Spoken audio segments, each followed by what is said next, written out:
تو میں ایک دن اپنے مرشد کی بارگاہ میں بیٹھا ہوا تھا، تو میں نے عرض کی کہ شہد پہ مکھیاں بہت بیٹھتی ہیں۔ تو میاں صاحب نے فرمایا بیٹا یہی تو آزمائش ہے۔ اب یہ شہد بھی ایک چیز ہے اور مکھیاں بھی ایک چیز ہے، سمجھدار سمجھ جاتا ہے بندہ۔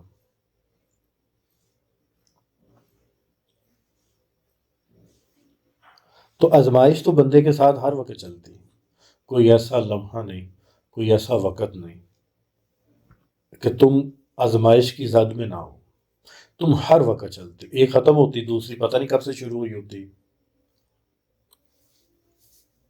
اس نے تو ختم نہیں ہونا۔ اگر آپ یہ سمجھتے ہو نا کہ آزمائش ختم ہو جائے گی، نہ میرے بھائی، یہ سلسلہ نہیں ختم ہوتا، کیونکہ آزمائش کا تعلق تیرے عروج سے ہے۔ اگر فرکشن ختم ہو جائے، رگڑ ختم ہو جائے، تو سڑک پہ گاڑی نہیں چل سکتی۔ اب فرش ہے، اس پہ شیمپو یا تیل ڈال دو اور چل کے دکھاؤ، اور چپل بھی کینچی ہو، یا ننگی پیری ہو تم، یہ جوتا ایسا ہو جو سلپری ہو، تو چل پاؤ گے؟ کیوں؟ اس لیے کہ فرکشن ختم ہو گئی۔ تو یہ جو آزمائش ہے نا، یا یہ جو اللہ کیفیات لے کے آ جاتا ہے، تو ان کا تعلق آپ کی ترقی سے ہے، عروج سے ہے، یعنی سفر رکتا نہیں۔ بھائی ایسا کوئی واقعہ ہو جو آپ کو اللہ سے قریب کرے، تو وہ واقعہ تو بڑا اچھا ہوا نا پھر۔ اور وہ دولت جو غفلت میں ڈال دے، یا وہ انعام یا نعمت دنیاوی جو آپ کو اللہ سے دور کر دے، تو وہ کس کام کی؟ اس کا اندازہ اس بندے کو نہیں ہو سکتا، یعنی اس کا اندازہ جس طرح مثال کے طور پر ایک بندہ اے سی والے کمرے میں بیٹھا ہوا ہے، تو اسے تھوڑی دیر بعد یہ بھول جاتا ہے کہ میں اے سی والے کمرے میں ہوں، احساس ختم ہو جاتا ہے کہ اس کا باہر جو گرمی ہے۔ اب اے سی بند کرو، دروازہ کھول دو، یا اسی کو دھوپ میں لے جاؤ تھوڑا سا آگے،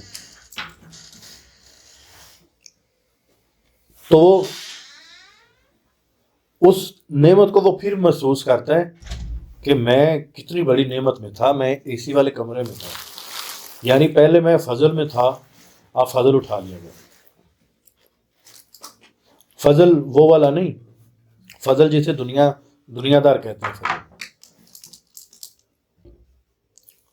نہ نعمت دنیا کی ہوتی ہے، نہ فضل دنیا دار ہوتا ہے۔ نعمت یہ دنیا کی چیزیں نعمت نہیں ہے، یہ تو دھوکھا ہے۔ فضل نہ ختم ہوتا ہے، نہ نعمت ختم ہوتی۔ نعمت بھی روحانیت میں ہے، فضل بھی روحانیت میں ہے۔ ہم جسے فضل کہتے ہیں نا، وہ مال دولت ہے، نعمت بھی مال دولت ہے، وہ نہیں ہے، وہ تو سہولت ہے۔ اب تم اے سی اپنے کمرے میں لگاتے ہو، پنکھا لگاتے ہو، وہ منزل تھوڑی ہے، وہ تو سہولت ہے۔ اب اے سی کے پیچھے بیٹھ کے اے سی کے سامنے بیٹھ جاؤ اور بولو کہ منزل یہی ہے، منزل نہیں ہے یہ والی۔ منزل کیا ہے؟ اگر آپ روحانیت میں آتے ہو تو اس کا مقصد کیا ہے؟ روحانیت کا مقصد یہ ہے کہ مجھے اس دنیا میں بھیجا کس لیے گیا تھا، میرا اس دنیا میں آنے کا مقصد کیا ہے۔ اب کیا ہے میرا دنیا میں آنے کا مقصد کیا ہے؟ ڈی ایچ اے میں پلاٹ چاہیے، ابھی آئے ڈی ایچ اے ملتان کے سامنے سے، تو کیا اگر یہ چیزیں مل جائیں گی تو کیا ہوگا؟ کچھ نہیں۔ اچھا وہ بھی تمہارا نہیں ہے، تم قسطیں دیتے دیتے چلے جاؤ گے تو بچہ قبضہ کر لے گا آگے، مگر تم نے اپنی آخرت کا بیڑا گرک کر لیا۔ جس اولاد نے تیرے مرنے کے بعد تجھے بھول جانا ہے، تو اپنی زندگی میں اپنی تیاری خود کر کے جا۔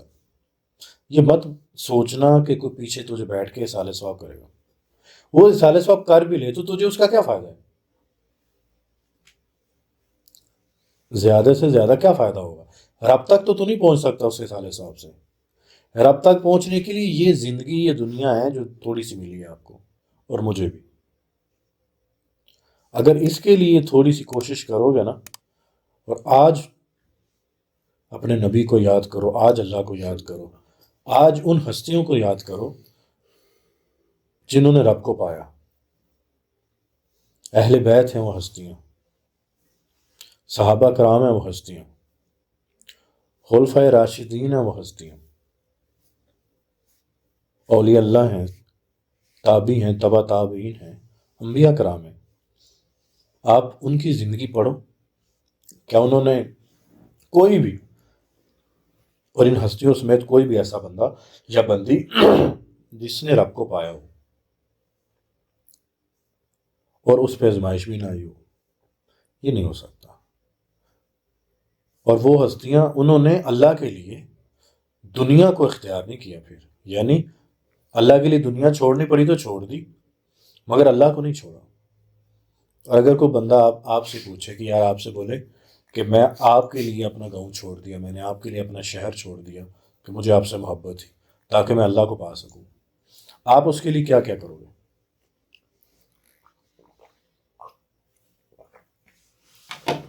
کیا کیا کرو گے؟ یعنی آپ کے جو بس میں ہوگا نا، آپ کرو گے. اس کے کھانے پینے کا بھی خیال رکھو گے،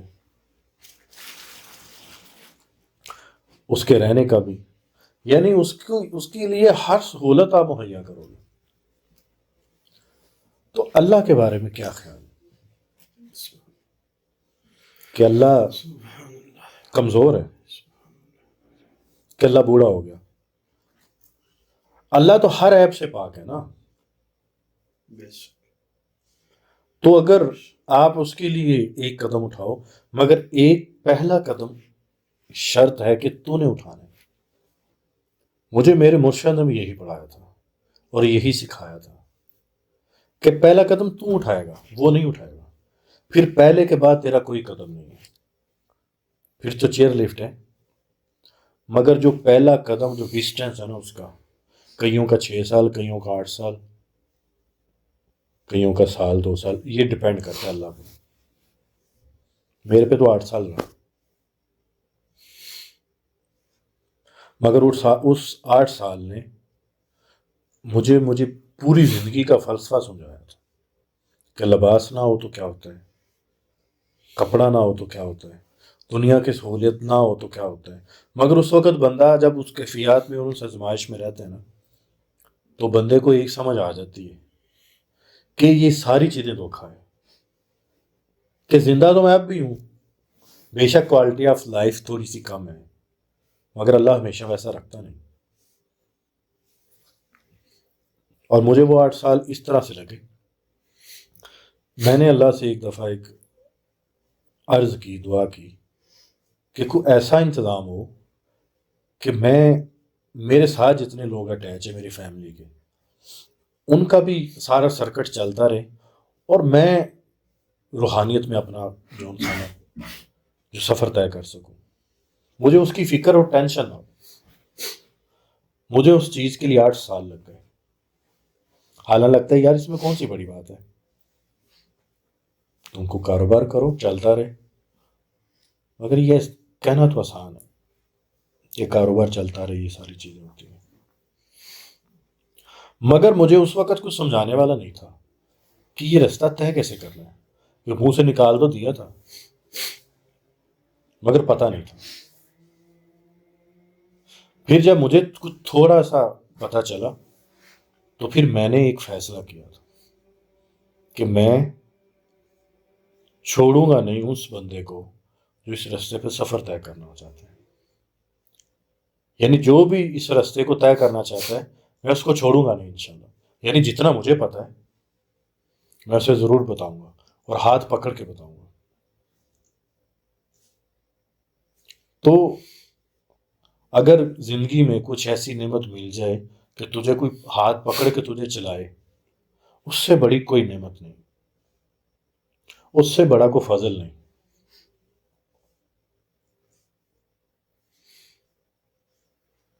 دیکھو، اس نفسا نفسی کی دنیا میں نا، اگر تیرا دھیان اللہ کی طرف ہے تو اس کا مطلب ہے تیرے لیے کہیں بڑا اچھا فیصلہ ہوا ہے.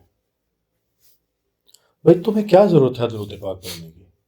تمہیں کیا ضرورت ہے نیک عمل کرنے کی؟ دنیا بھی چل رہی ہے فراڈ پہ، تم بھی چلو.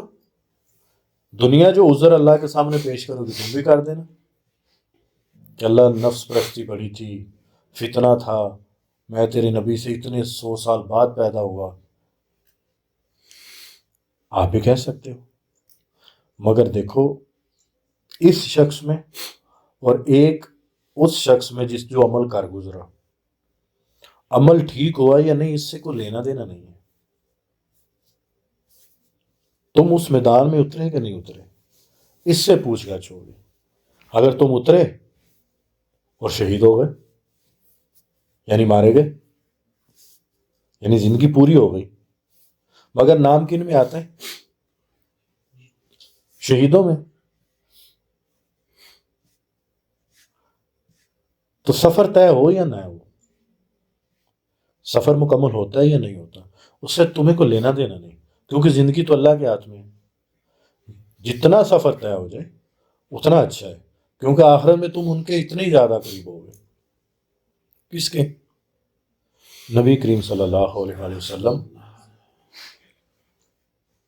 ان کی بابرکت ذات سے آپ اتنے ہی قریب ہو جاؤ گے. تو اس چیز کا تو خیال رکھو کہ آزمائش تم سے کبھی الگ نہیں ہو سکتی. اس چیز سے نکال دو.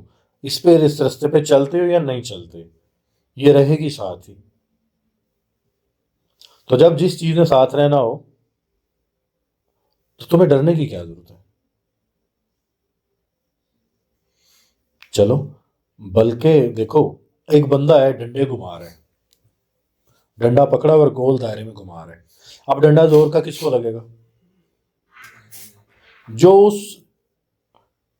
اس شخص سے دور ہوگا نا تھوڑا سا، اس کو ایسا بڑا کمال کا ڈنڈا لگے گا. اور وہی جو بندہ جو بالکل اس کے ساتھ ہو، بالکل جڑا ہوا ہو، ڈنڈا لگے گا اس کو؟ نہیں لگے گا. جب تم اللہ کے قرب میں چلے جاتے ہو نا تو وہ گرے جو بندہ ہاتھ سے کھول سکتا ہے، وہ گرے خود بخود کھلنی شروع ہو جاتی ہے. اور جب بندہ دور جاتا ہے تو وہ گرے جو بندہ ہاتھ سے کھولتا وہ دانتوں سے بھی نہیں کھلتی. یعنی سمپل الفاظ یہ ہیں کہ جب تم اللہ کے قرب میں جاتے ہو، اللہ کو پانا چاہتے ہو، اللہ کے راستے پہ چلتے ہو، تو شروع میں تھوڑی سی مشکلات آتی ہیں. اور مشکلات وہ کہ تم عادی نہیں ہوتے اس راستے کے، اور کچھ نہیں ہوتا. میں اور آپ نا آزمائش کے قابل نہیں ہیں. یہ جو ہم آزمائش آزمائش کہہ رہے ہوتے ہیں نا، یہ آزمائش نہیں ہوتی. ابھی دیکھا اسپیکر والا، اسپیکر چلا ہوا ہوتا ہے تو کیا کہہ رہا ہوتا ہے؟ Testing testing. چل تو رہا ہے. تمہاری زندگی ٹھیک چل رہی ہوتی، تم شور کر رہے ہوتے آزمائش ہے آزمائش ہے آزمائش ہے. آزمائش اسے نہیں کہتے. آزمائش بڑی سخت چیز ہے. اللہ تو بیچارے انسان کو آزماتا ہی نہیں اس طرح سے، کیونکہ اللہ کہتا ہے تو میری آزمائش میں نہیں اتر سکتا. آزمائش کے لیے نا دوستی چاہیے. تو دوست پر جو آزمائش آتی ہے نا تو راضی ہوتا ہے، راضی ہو کے کہتا ہے اچھا اس کا مطلب ہے تو نے مجھے یاد رکھا ہوا ہے. تو جس پہ آزمائش نہیں آتی تو دوست کہاں سے ہو گیا وہ؟ اور پہلی بات کہ آزمائش منہ سے مانگی نہیں جاتی اور مانگنی بھی نہیں چاہیے. مانگنی نہیں چاہیے، یہ بڑی سخت چیز ہے. اگر وہ آتی ہے تو اس کا مطلب اس نے حوصلہ بھی دیا ہوا ہے. اللہ خود ہی تو فرماتا ہے کہ میں نے کسی کی جان پہ بھی اس سے بڑھ کے وزن نہیں ڈالتا، بوجھ نہیں ڈالتا. اگر آئے نا آزمائش، سمجھ لو کہ یار یہ چیز میرے کسی ورد وظیفے سے بھی حل نہیں ہو رہی، دعا سے بھی حل نہیں ہو رہی، صدقے خیرات سے بھی حل نہیں ہو رہی، تو سمجھ جاؤ پھر کیا یہ.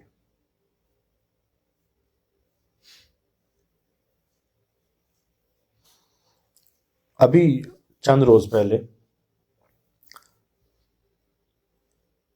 ہمارے ایک جاننے والے ہیں، تو ان کے ہاں ایک بیٹا ہوا،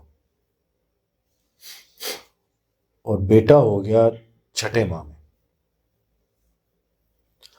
اور جو بچہ تھا اس کی جو گروتھ تھی وہ لگ ہی نہیں رہی تھا کہ 6 ماہ کا بچہ ہے، پراپر لگ رہا تھا 9 ماہ کا بچہ ہے، مگر بیمار ہوا، ہاسپٹل میں ایڈمٹ ہوا نرسری میں، اور اس کی ڈیتھ ہو گئی۔ اب اس کا جنازہ وغیرہ جو سارا اس کا کرنا کرانا تھا چند دن بعد کر دیا۔ اب اس کا باپ سڑک کراس کر رہا تھا اور وہاں فٹ پاتھ پہ ایک بزرگ بیٹھے ہوئے، تو وہ کہتا بابا جی میں آپ کو سڑک پار کرا دوں۔ بابا جی نے کہا ہاں کرا دو۔ تو جب ہاتھ میں ہاتھ پکڑا تو بابا جی کہتے ہیں راضی ہے؟ وہ ایک دم چونکا، تو کہنے لگے پہلا ہمارا دوسرا تمہارا۔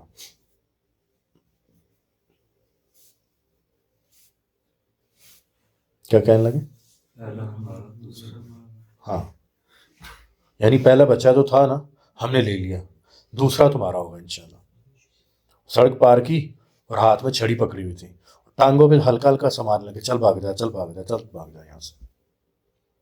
وہ کہنے لگا میں نے منہ اس طرف کیا ہے کہ بابا جی تو غصے میں آ گئے، تو کہنے لگا میں دیکھوں تو صحیح، نہ بابا جی دائیں نہ بابا جی بائیں۔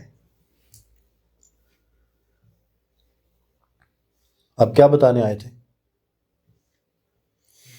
کہ دیکھ ہم نے تیرا امتحان لیا، ہم نے تیرا امتحان لیا ہے، اور تسلی بھی دے گئے۔ اچھا اس نے مجھے فون کیا نا تو بار بار ایک بات کہی، بابا جی میں راضی ہوں میں راضی ہوں میں راضی ہوں۔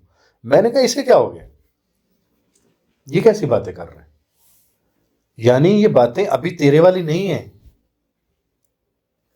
اس کا مطلب ہے تجھے کوئی آشنائی دے گیا، تجھے کوئی واقفیت دے کے گیا، تجھے کچھ بتا کے گیا کوئی، پھر یہ بات ہوئی۔ اس نے یہ بات پہنچائی ساری کہ یہ ہوا ہے، یہ رنگ ہے اللہ کے۔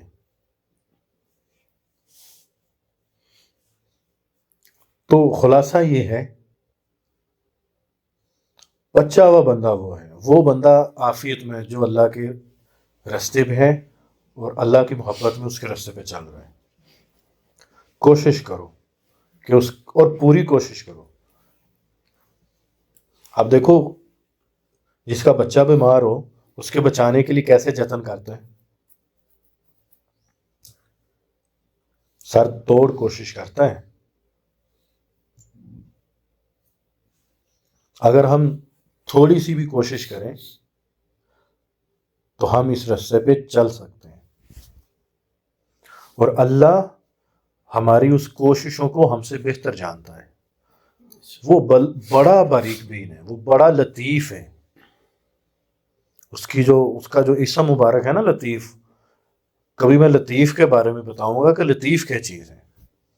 لطیف کا ویسے ایک عام فہم جو لفظوں میں ترجمہ کیا جاتا ہے نا کہ بڑا باریک بین، کہ چھوٹی چھوٹی چیزوں کو وہ نوٹ کرتا ہے، اور جب بندے کے اندر لطافت آتی ہے نا تو بندہ بھی وہ چیزیں دیکھنے لگ جاتا ہے۔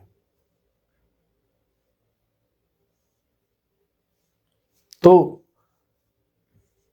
اس چیز کو سمجھو، جو اشارے ہیں ان کو سمجھو، اپنے دل کو کبھی سمجھا کرو، اس کی آواز تو سنا کرو، اپنے اندر اٹھنے والی آوازوں کو سنا کرو، وہ بڑے جواب دے کے جاتی ہیں۔ تو بس ایک بات یاد رکھو، اس رستے پہ چلو، اصل اس رستہ الگ تھوڑی ہے ہمارا، یہی تو رستہ ہے۔ یہ کسی اور مذہب کے لیے کوئی دوسرا رستہ ہو سکتا ہے، ہمارے لیے تو رستہ ہی ہے۔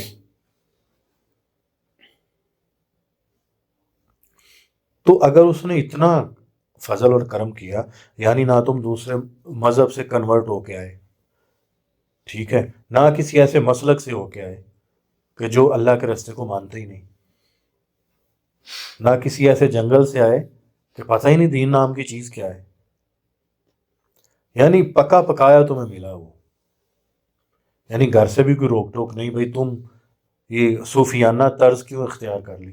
یہ صوفیانہ نہیں ہے، یہ تو اللہ کے رسول کی طرز ہے کہ اللہ کو پایا جائے، اللہ کو ڈھونڈا تو جائے، اور پھر اللہ باہر ملتا بھی نہیں، اللہ ملتا بھی اندر ہے۔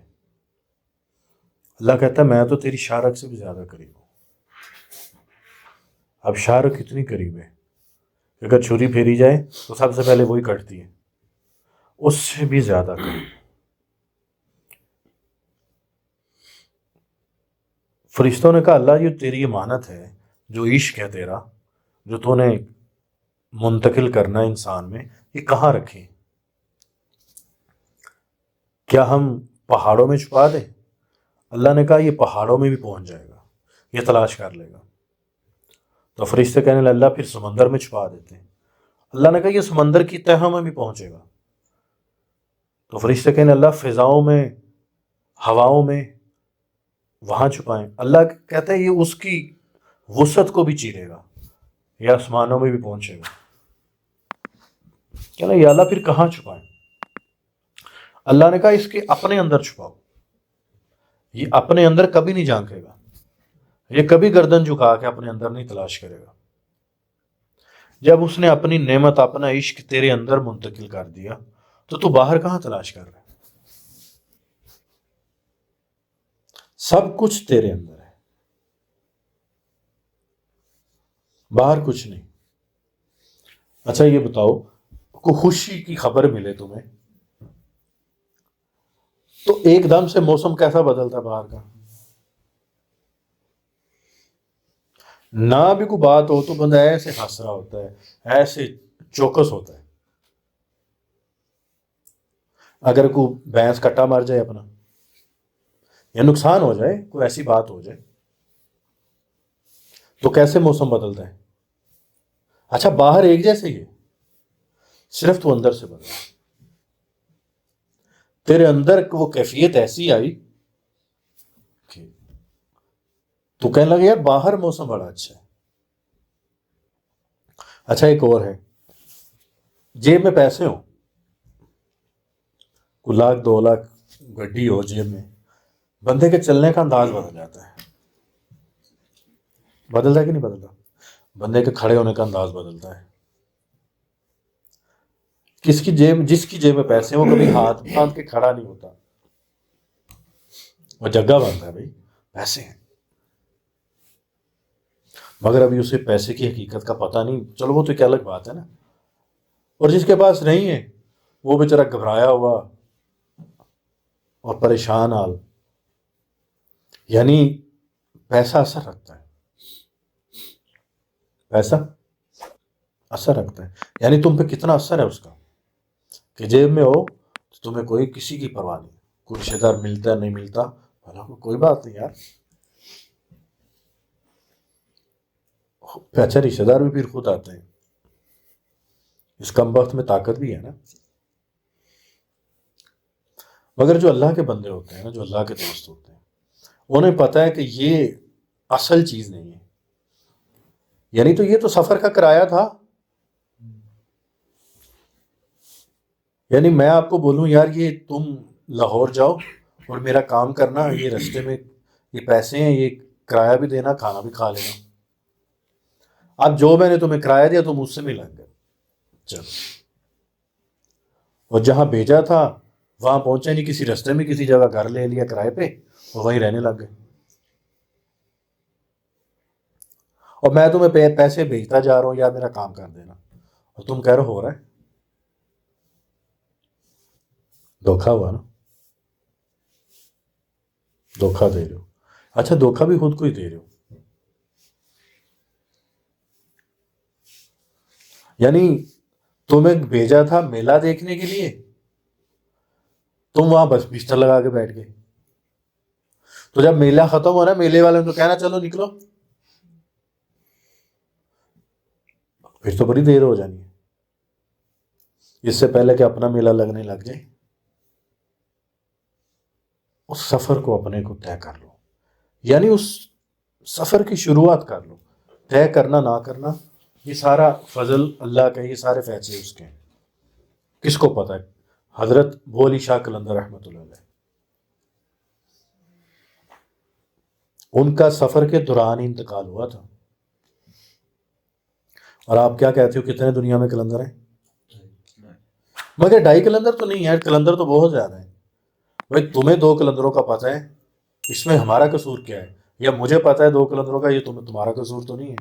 آپ مجھے بتاؤ، لیڈی ڈاکٹر ہو، اسے کیا کہتے ہو؟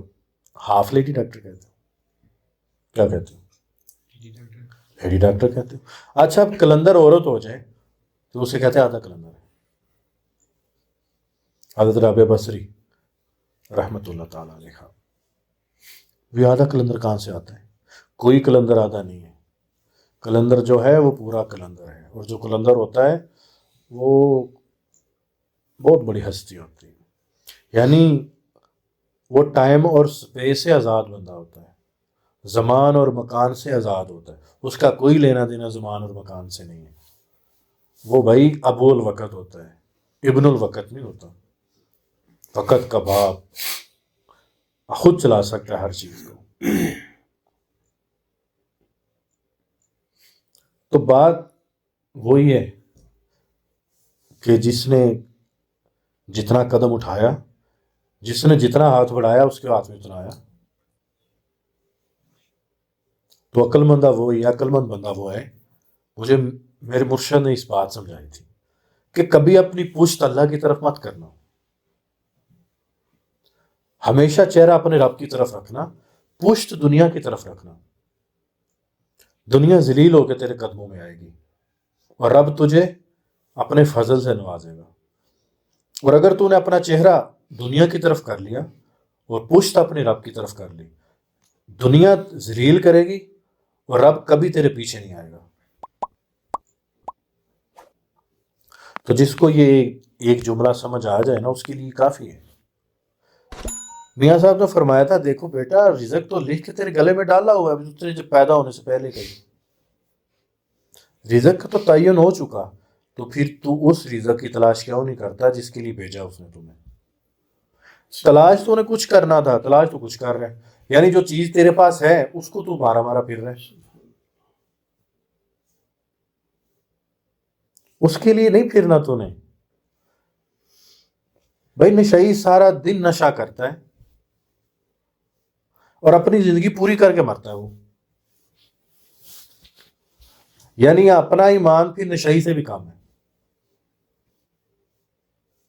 اسے بولو نا یہ کھانے کے پیسے لے لو، وہ کہتا ہے نہیں سگریٹ کے پیسے دو، کھانا میں کھا لوں گا.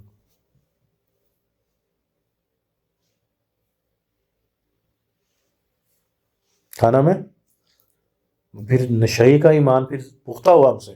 اسے پتا بھائی روٹی مل جاتی ہے، سگریٹ نہیں کو لے کے دیتا. اب سگریٹ رزق تو خیر نہیں ہے. اللہ تعالیٰ اس چیز کو ہمیں سمجھنے کی توفیق دے کہ رستہ کون سا چننا ہم نے. اور دیکھو رستہ اس کے انڈر رہ کے طے کرنا جس نے رستہ طے کیا ہے یا جو طے کر رہا ہے اس کے ساتھ رہو. وہ تمہیں اونچ نیچ بچاتا رہے گا، تمہیں خطروں سے بچاتا رہے گا. ہم جو ملتان آئے تو گوگل میپ کو بیچارے کو گوگل میپ کے ذریعے آئے ہم. یہاں آپ سے کس سے رابطہ ہوتا رہا بھائی یہاں ہے یہاں ہے. گاڑی بھی تھی، اس میں پیٹرول بھی تھا، یعنی سہولت ساری تھی. رستے کا نہیں پتا تھا تو کیا پہنچ جاتے ہم؟ نہیں، کسی اور کے گاؤں میں پہنچ جاتے، کسی اور شہر میں چلے جاتے، مگر یہاں منزل پہ نہ پہنچ پاتے کیونکہ رابطہ تھا اور مسلسل رابطہ تھا اور ساتھ سفر کے اسباب تھے اور نیت تھی کہ پہنچنا ہے. اور آپ کے درمیان بیٹھے ہوئے ہیں. اور اگر میں گاڑی کہتا کہ یار میں لیٹا ہوا ہوں ملتان کیسے پہنچوں گا، پھر ایمبولینس ہی ہے. یعنی اللہ رگڑے اتنے دے تمہیں کہ تم بستر پہ پہنچو پھر یہاں اپنی منزل پہ. وہ رستہ تھوڑا سا مشکل ہے، یعنی کافی مشکل ہے کہ اللہ تمہیں اس لیول کی آزمائش دے دے کہ بستر پہ تیرا سفر طے ہو جائے روحانیت کا. وہ نہیں کر سکتے ہم. کس نبی کو آزمائش دی تھی یہ والی کہ جسم میں دردیں ہی دردیں تھیں؟ حضرت ایوب علیہ السلام کا صبر جو ان سا ہے مانا جاتا ہے. شیطان نے کہا اللہ ایوب تیرا ہر وقت شکر کرتا رہتا ہے، اس کے پاس نعمتیں، شکر کرتا رہے، کیا بات ہوگی؟ اللہ نے کہا لو یہ دیکھ لو، اس سے ایک نعمت لی، صحت لی، بچے لیے، دنیا کی ہر چیز لے لی. ایوب پھر اللہ کرے. ایوب علیہ السلام فرماتے ہیں جب میں بیمار تھا نا تو اللہ روز مجھے پوچھتا تھا ایوب تیرا کیا حال ہے؟ تو فرماتے ہیں جب مجھے صحت ملی نا وہ آواز آنی بند ہو گئی. فرماتے ہیں وہ آواز کی لذت کو میں آج تک ترستا ہوں. دیکھو جس کو ملا ہے آزمائش کے اندر ملا ہے. نبوت آزمائش کے اندر نبیوں کو ملی، ولایت ولی کو آزمائشوں کے اندر ملتی، باہر کچھ نہیں ملتا. اس لیے ولی کے درجات ہر وقت بڑھتے رہتے ہیں، اس کی وجہ وہ ہر وقت آزمائش میں رہتے ہیں.